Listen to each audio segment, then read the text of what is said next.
Okay, let's put aside church business, set aside your Sunday paper, get your phone out of the way, and let's be present in this moment. Let's worship together. Our chalice lighting is called The Pride Flame by Linda Lee Franson. We light this flame to ignite our hearts and minds, the spark of knowledge that enlightens, the shimmering hope that burns, the blazing love that engulfs our actions, the bonfire of commitment. We light this flame for those who celebrate themselves, who fear, who hope, who persevere, who stand on the side of love for all. We light this flame for those who have been ridiculed, that they may find peace, for those who have fought to marry, that they may celebrate, for those who live in uncertainty in the world, that they may have hope. We light this flame to renew our commitment that no one shall ever again suffer for the right to love. We light this flame to celebrate our kaleidoscope of diversity, working, loving, and living on the side of love.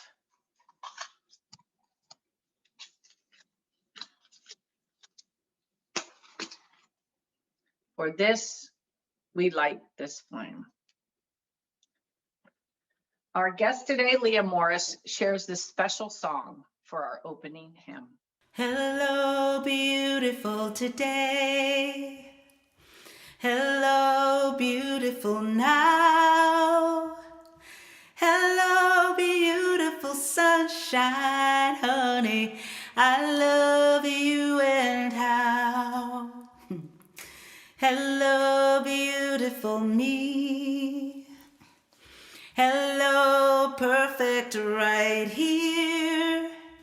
Hello, wonderful day that's waiting. Goodbye, doubt and fear. Hello, beautiful today.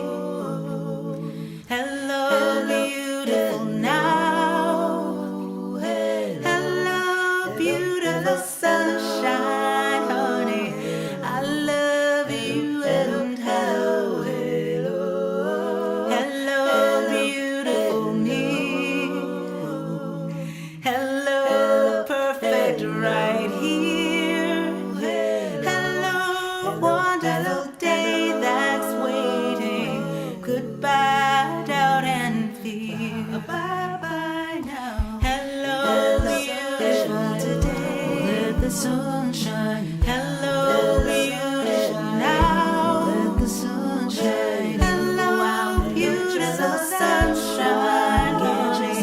I love you and how. Hello, beautiful me. Let the sun shine. Hello, perfect right here. Let the sun shine. Hello, wonderful day that's waiting. Goodbye, doubt and fear. Bye-bye now. Hello, beautiful day.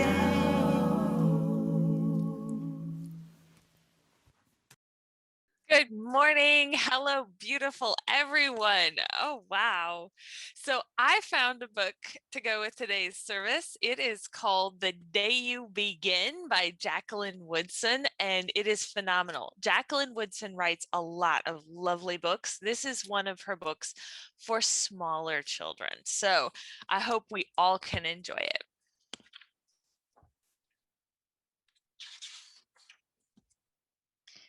There will be times when you walk into a room and no one there is quite like you.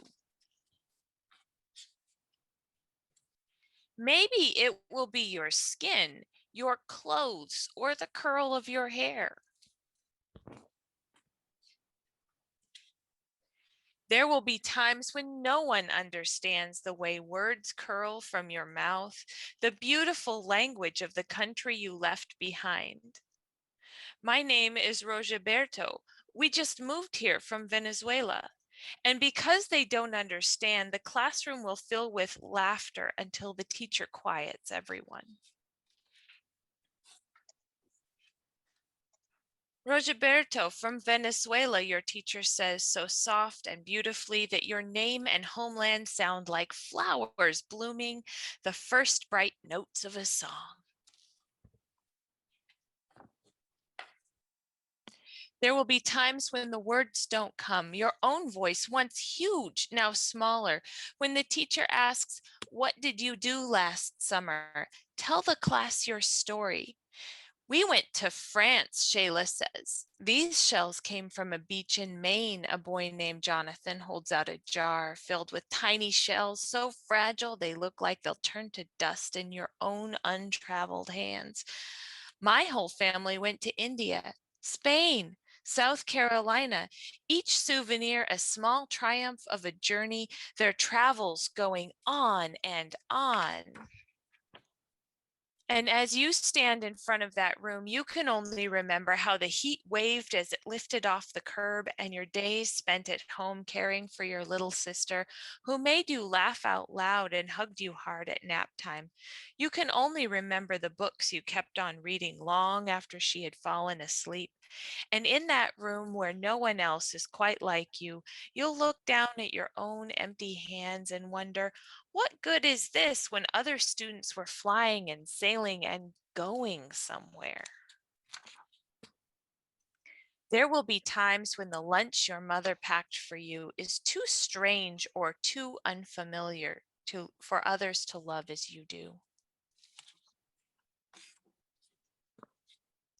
When even your own friend Nadia will wrinkle her nose and say, "What's in there anyway?" And you'll wonder how she doesn't see the rice beneath the meat and kimchi. You'll wonder why she doesn't remember that rice is the most popular food in the world. There will be times when climbing the bars are too high and the running is too fast and far. The game isn't one that you can ever really play. "I don't want him on our team." You can watch. Maybe you can have a turn later. There will be times when the world feels like a place that you're standing all the way outside of. And all that stands beside you is your own brave self, steady and as steel and ready, even though you don't yet know what you're ready for. There will be times when you walk into a room and no one there is quite like you until the day you begin to share your stories. "My name is Angelina, and I spent my whole summer with my little sister." You tell the class, your voice stronger than it was a minute ago. "Reading books and telling stories, even though we were right on our block, it was like we got to go everywhere." "Your name is like my sister's," Rogeberto says. "Her name is Angelina too." And all at once, in the room where no one else is quite like you, the world opens itself up a little wider to make some space for you. This is the day you begin to find the places inside your laughter and your lunches, your books, your travel, and your stories, where every new friend has something a little like you and a something else that's so fabulously not quite like you at all. And there we have it.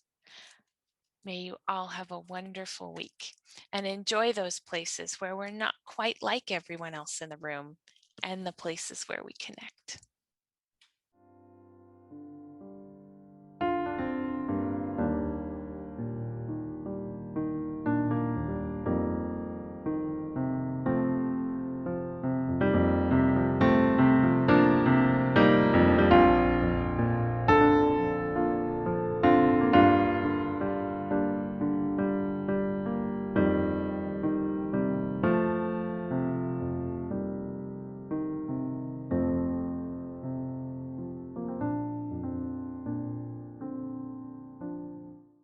In this community of mutual care, we celebrate the great joys of life together and help share the burden of sorrows and grief.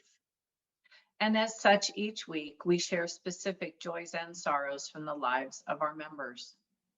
If you have a joy or sorrow that you'd like shared on Sunday, you can always email our account joysandsorrows@mysfuu.org at any time, and we'll make sure to include it in both the service and the e-beacon. Let us know what you would like to be said. If you have something that you haven't emailed but would like to share with the community, you may type it in the chat bar now for others to read. I, like many of you, feel sorrow and concern for the continuing fires that have already plagued the West Coast and for the terrible flooding in Europe. May our hearts and those prayers that come from our hearts speak to the universe as we ask for global wisdom to address climate change in a serious manner. As we hold the joys and sorrows of our own inside us, let us reflect on our theme of openness and acceptance. May our doors be so open, it is drafty inside, and people sometimes shout because noises without come also within. May those sheltered here sometimes cry all at once, letting tear water clean what words by themselves cannot. In silent times, may everyone present hear everyone else breathing and know that it is not separate from how the world breathes all night. May we also have enough room for those many who want to come in.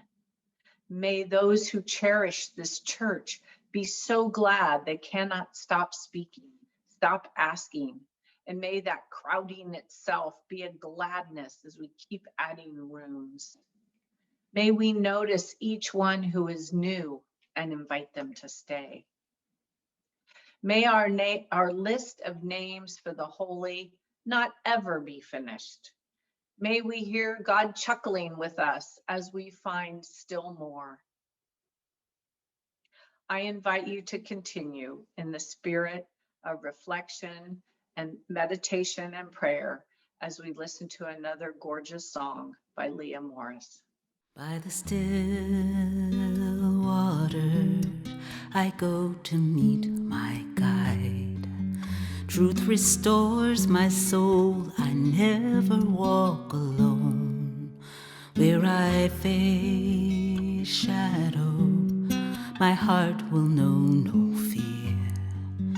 Nothing can compare to peace that fills my soul. Love is all I need. My heart is filled with love. My cup is running over, over and over. From the moment that I rise to the time I lay me down, may I set my heart on sharing love.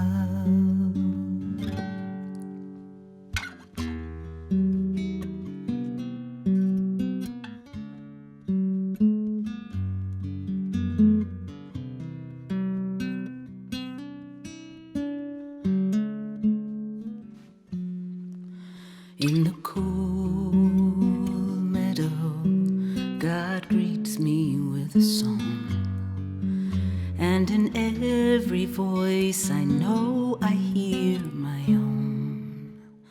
Rare, sweet silence, I keep you here in me, and with every step I never walk alone.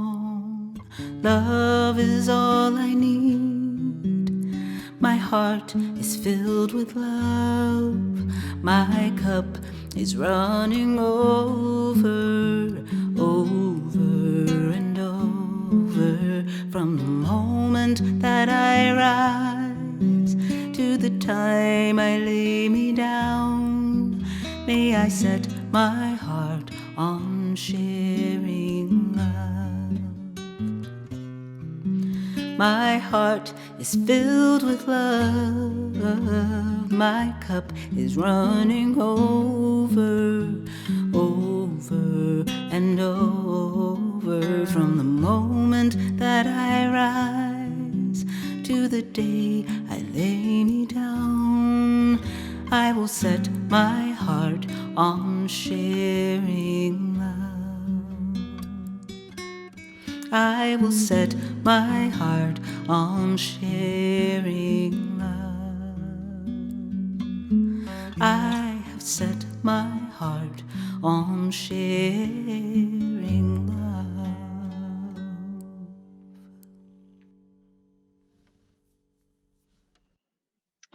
I'm going to read a sermon excerpt this morning from a woman by the name of Eleanor Mondale, who was a worship leader in the early 2000s in Harrison, Virginia. She wrote these words about acceptance and spiritual growth. What is the third principle? Acceptance of one another and encouragement to spiritual growth in our congregation. What does it mean? This principle is one that I have always read without much thought. I like the words acceptance, one another, encouragement, growth, warm, fuzzy words. I was blank beyond what it meant, beyond the basic words. Acceptance seems like a good place to begin in terms of thinking this through. Acceptance, according to Webster, is much more than tolerating, which Webster defines to allow, to permit, to not interfere with. Acceptance is approving reception, Webster says. When you add one another, we have a mutually approving reception that makes it a warm, positive relationship, which both parties should feel good about. But why is acceptance linked to spiritual growth? At first, I thought these are two separate ideas linked together in an effort to maintain balance or for the sake of convenience. So at first, I focused on acceptance of one another as a separate entity, and that sounded easy. You do your thing, I'll do mine. Just stay out of my way while I do mine. I will tolerate you so long as you don't interfere with me. Most of us have bad hair days, get up on the wrong side of the bed days, days when everything goes wrong, a day when we say, oh, I hope I could put these silly, muddle-headed, ridiculous, flat-out idiots around me to the side. But more seriously, supposing your ideas of what should be done and how they should be done are different from mine. Suppose you are a morning person and I'm a night one. Suppose you follow every rule, you dot every I, you cross every T. Well, I can't be bothered with such petty details. And we're trying to build a community together? What then? Must one of us leave? It seems extreme. Or do we simply put up with each other? Could acceptance mean putting up with each other's eccentricities? After all, we can put up with people we have no use or respect for. We can tolerate a lot of foolishness. We have all been in groups where someone keeps asking questions that have obvious answers. A sensitive leader recognizes that neediness and responds to it. An insensitive one uses humor or severity to squelch that person. But if tolerating each other were all there was to acceptance, we would not need this third principle at all. Most of us can manage tolerance by ignoring people we don't like. Tolerance is doable, and it is one step up from leaving a group because someone rubs you the wrong way, but it is not acceptance. In a book called Our 7 Principles by Kenneth Collier, acceptance is not of behavior or ideas. It is of people in their basic humanity, their dignity and worth, their needs for companionship, growth, love, compassion, and justice. To truly accept one another, we need to understand where they are coming from, what people have endured to really walk in their moccasins for 3 days, as the Native American proverb goes. We need to empathize with them and appreciate them. Collier goes on and uses the example of a potentially harmful issue which threatened to divide the UUs, a divide along generational lines during the 60s and 70s. The gap, he says, was a failure to understand and accept genuine difference. Too many people on both sides of the generational line were more invested in their being right and the other side being wrong than they were in investing in the dignity of each other. They were more interested in being right than in compassion, justice, or acceptance.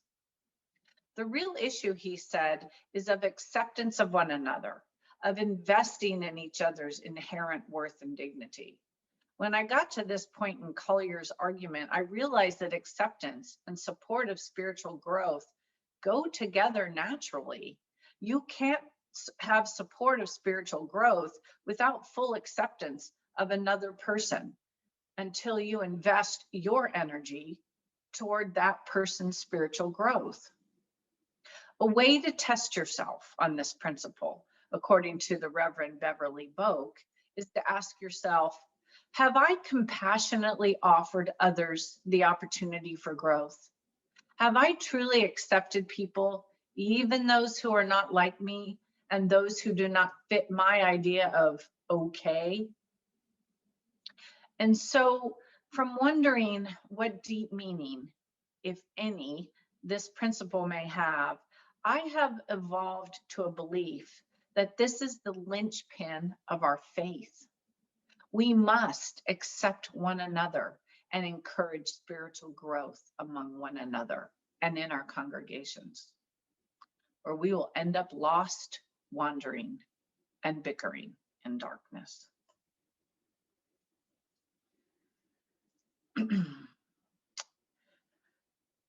Now, the talented Leah Morris is going to share her views on openness with a integrated music and words sermon. Keep your heart wide open, though the waves want to push you around. You've got to keep your heart wide open until your faith brings you back to solid ground. I'm gonna keep your heart, I'm gonna keep wide open, I'm gonna keep my heart wide open. Although the waves want to push you around, although the waves want to push me around, you've got to keep, I'm gonna keep your heart, I'm gonna keep wide open, I'm gonna keep my heart wide open until my faith brings me back to solid ground, until my faith brings me back to solid ground.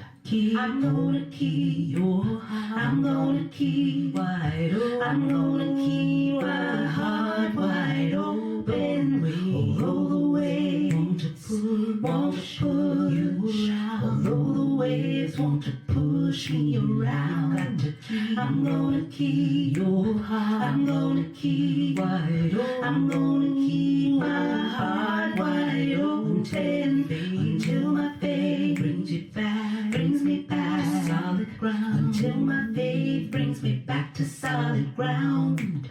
I'm gonna keep your heart, I'm gonna keep wide open, I'm gonna keep my heart wide open. Although the waves keep on the heart, although the waves want to push me around, I'm gonna keep your heart, I'm gonna keep wide open, I'm gonna keep my heart wide open until my faith brings me back to solid ground, until my faith brings me back to solid ground. Good morning. My name is Leah Morris, And I'm really honored and grateful for the invitation to share a few ideas about what it means to have an open heart. Now, my daughter Lucia is 5 years old. And one of the things she likes to do in the morning when we're walking to kindergarten is to keep her eyes closed. She lets me hold her hand, and she walks down the street with her eyes completely closed. Now, for her, I don't know exactly what her experience of it is, but for me, it's an amazing opportunity to recognize how much trust is involved. To know that she trusts me to steer her around potholes and tell her when it's time to come up on the sidewalk. And it kind of made me wonder what it would be like to walk through life with that kind of trust. Not necessarily towards anyone, although it is a gift and a blessing when we have individuals, our family, friends, a community that we feel like we can trust to some extent to close our eyes and just to enjoy the experience of living together with the trust that we'll hold each other up. But what would it be like to trust life that way? To have such an open heart, such an open mind, a willingness, a surrender, and acceptance that we're willing to some extent to metaphorically close our eyes and accept that what's sent our way is an opportunity, is a gift for us to live into. It's a huge challenge. I'm not saying that I nail it. It's just something I've been thinking about whenever my little one closes her eyes and trusts me to guide her forward. But we're not here to talk about closed. We're talking about open. So the first thing I did is I went to my buddies Merriam and Webster and asked them I Googled it. What does the word open mean? We use the word maybe every day. But what is the significance? Well, the most basic definition of open is allowing passage. So when we think in terms of having an open heart, or in general being open, our body being a system with many open passages. We might have our eyes open. We certainly want to have our lungs open to breathe in and breathe out and allow the passage of air. We might have our hands open to receive. What does it mean to have an open heart? Physically, of course, it means that our heart is functioning properly. The blood is coming in and it's going out and everything is the way it needs to be for life to continue. What does it mean figuratively? I've heard from a number of teachers that the heart is intended to be a messenger from a higher source. Our minds help us to calculate and process what's going on in the physical world, and our hearts have the opportunity to bypass the literal, the logical, and cut straight to, you could say, the heart of the matter, which you could call love. Okay, so what does that mean? The heart, like the brain, receives impulses, receives messages, but not from the status quo, from the physical world around us, but from what ancient teachers would refer to as inner wisdom. Some might call it God, some might say spirit. And just as the heart is continually beating, what if that wisdom is continually communicating? I grew up in the Christian tradition, and many of my preachers would often say, God is still speaking. The question is, are we listening? I'm listening. I am listening. Spirit, speak to me. I'm listening. I am listening. Spirit, speak to me. My hands are wide open, eyes are wide open to see what I may be. I'm listening. I am listening. Spirit, speak to me. I'm listening. I am listening. Spirit, speak to me. I'm listening. I am listening. Spirit, speak to me. My hands are wide open, eyes are wide open to see what I may be. I'm listening. I am listening. Spirit, speak to me. I'm listening. I am listening. Spirit, speak to me. I'm listening. I am listening. Spirit, speak to me. My hands are wide open, eyes are wide open to see what I may be. I'm listening. I am listening. Spirit, speak to me. I'm listening.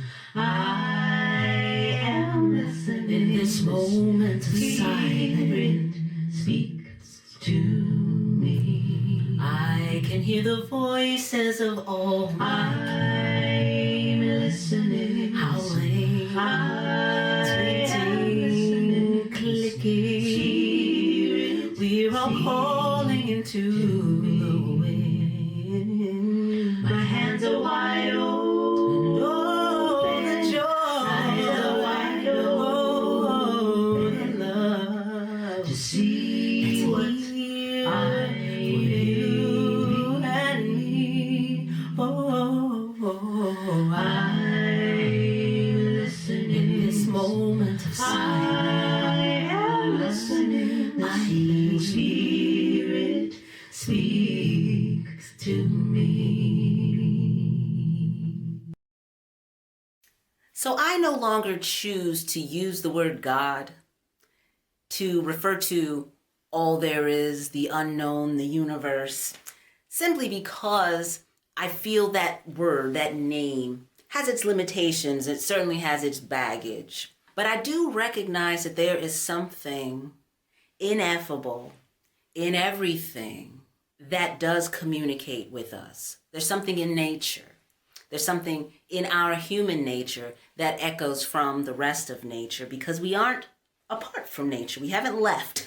Sometimes we like to act like we're something apart from nature, but when we acknowledge that we are a part of this ongoing story that is Earth, that is this galaxy, then we have the opportunity to listen in as well as to listen out, to keep our ears open, our hearts, our minds, our eyes open to the wisdom that is just intrinsic to life. And that wisdom, at least in my experience, always comes back to love. It isn't always easy. Love isn't always flowery. Sometimes love is radical. Sometimes love requires us to get uncomfortable. Certainly, Every civil rights movement in the history of humanity has been an act of love inspired by someone's or some group's inner wisdom, and it has been anything other than comfortable. Change isn't comfortable. Change isn't easy, but we have to be open in order for it to happen. We have to be able to allow the passage from the past, from the unacceptable past, into the possible future. We become the veins. We become the optic nerves. We become the passageway through which what's next for us becomes possible. It happens through us when we're open. Love doesn't necessarily show us an easy way. It doesn't necessarily say, oh, there's the path. Maybe it doesn't show the way at all, but it challenges us and it gives us the fuel to pursue our purpose, to navigate what might have otherwise seemed unnavigable. I'm not sure if that's a word, but it gives us what is required to do the work, to move forward, to be open to the change that we know is possible. I wrote this song for my son Jacob, who is 11, and for anyone who has walked the uncharted paths of adolescence through teenhood into adulthood knows that we are constantly being asked to accept change, to open ourselves to newness, and it isn't always easy. It's amazing, though, when we talk about the voice of nature kind of speaking through all the levels of being, how this internal turmoil, this internal challenge and constant becoming, it's part of our personal challenges within family, within community, on a national level, to the global scale, and perhaps beyond.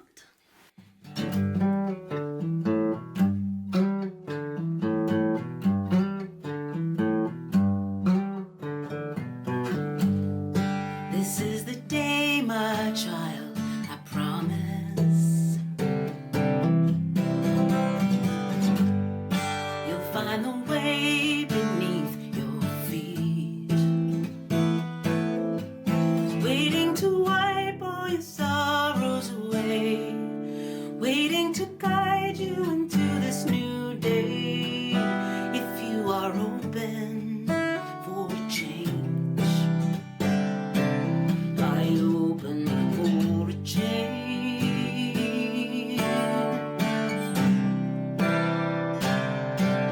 Are you open for a change?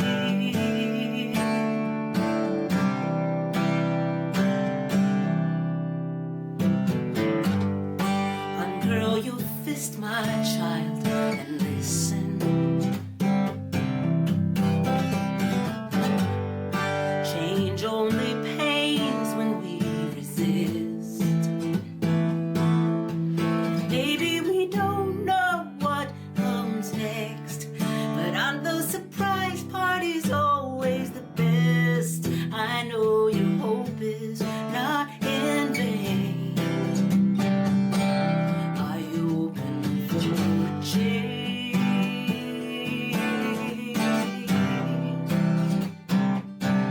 Are you open for a change?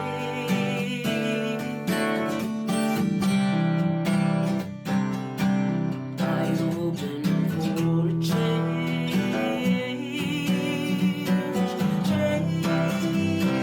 Open for a change of heart for today's bright new start. Open for a change.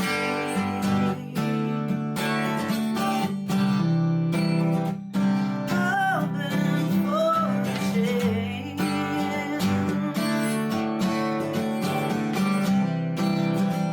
Open for a change.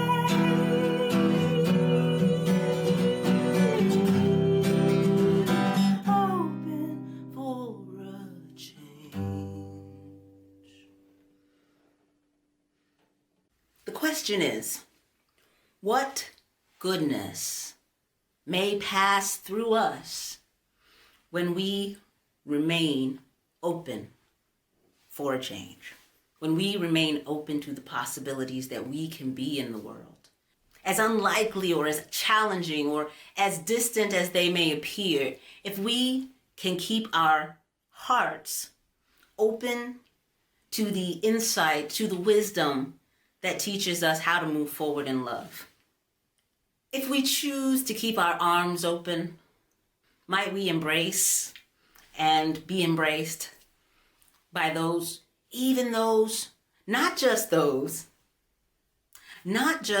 who have been marginalized, but even those who we might in the past have seen as our enemies? Is it possible if our arms are open? When our hands are open, can we give and receive? When our eyes are open, can we receive information and insight? And a type of wisdom that does rely on logic, that does rely on the information at hand. When our ears are open, can we hear the voices in the wilderness that are calling out for help, for harbor, or just for us to howl back? When our mouths are open, can we be that clarion sound that draws others in towards that future that we are choosing to be? When our hearts are open, can that love be what illuminates the way forward, even through times that we might call difficult? If we want to characterize that difficulty as night, as the womb, as the dark, uncertain place where all things begin to grow, can the love of an open heart be what helps to light the way forward? I believe that it certainly can be so. If you're in a space where you're able to do this, hold your body open and feel that and honor and acknowledge that sense of vulnerability. I am wide open. But just as much as we are vulnerable in this position, we are ready. We are available for anything. So let's make some choices about what we want to pass through us, through our lives, into this world that we're creating together. There is always a light when we are ready to see it.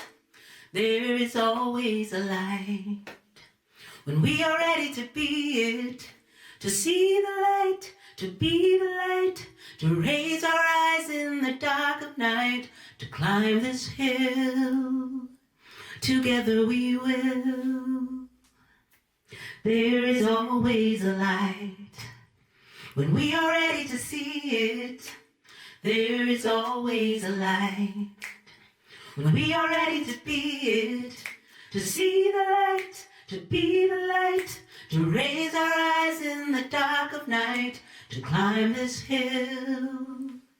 Together we will. There is always a light.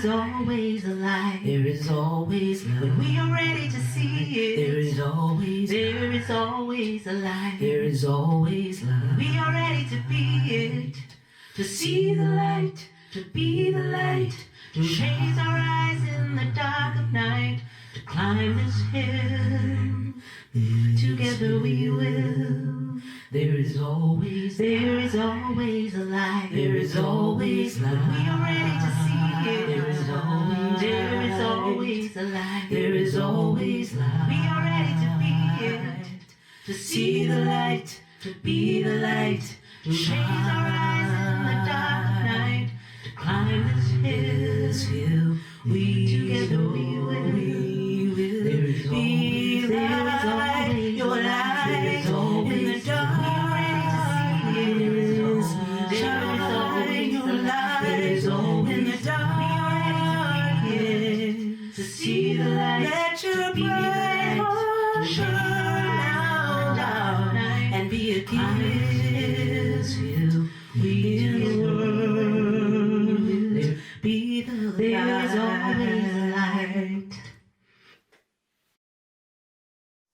That was a great sermon. I was just thinking about how staying connected with these services makes me feel so much more connected to the wider world, which has been hard to do. It is often said that the offering is the sacrament of the free church. That is to say, everything this congregation is and has is only what we bring to it, our time, our talents, and our treasures. In person, this is embodied by the powerful ritual of literally passing the plate and chipping in. With our online services, however, we ask that you contribute to our collection after the service by going to our website or using that cool little app we have for text to give. If you need information on that, just let me or Vicki know. As part of our ethic of generosity, we also split our monthly collection with a local community organization aligned with our values. This month, the Share the Plate recipient is the Auburn Interfaith Food Closet, which provides nutritious food to individuals and families in the Auburn area who do not have sufficient resources to purchase it themselves. Thank you for your generosity. Our closing hymn is our final beautiful contribution by Leah. This song is called Joy is Free. Trouble above, trouble below, trouble ahead of me. What do you know? Wake up in the morning. What do I find? Trouble is everywhere. You can't stay on my mind. 'Cause I've got peace like a river. I've got love through the night. Joy like a fountain. I'm gonna be alright. 'Cause I've got rhythm and harmony ringing in me. And joy is free.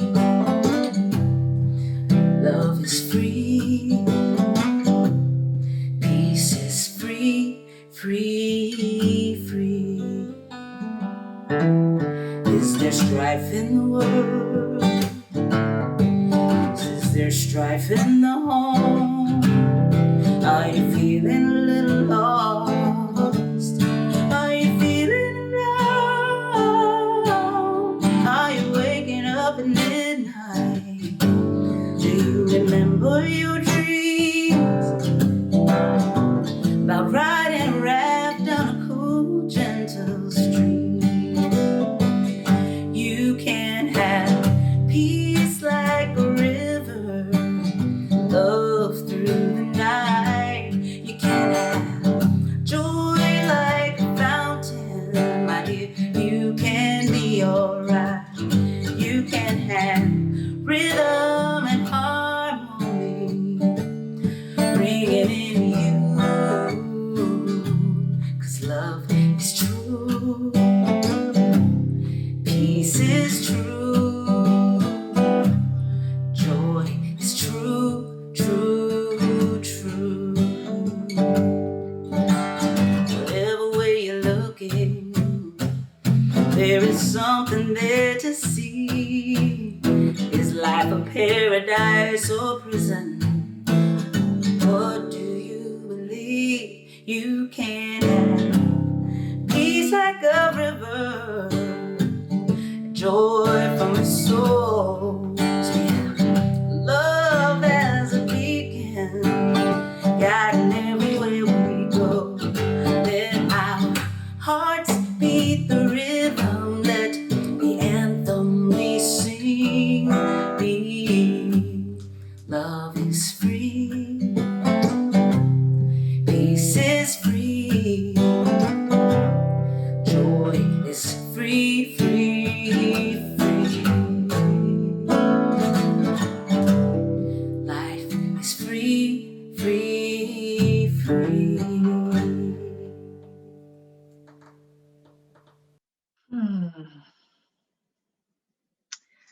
Go forth in simplicity.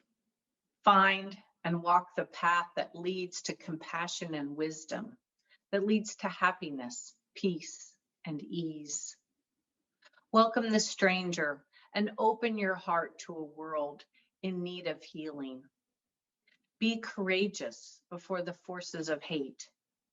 Hold and embody a vision of the common good that serves the needs of all people.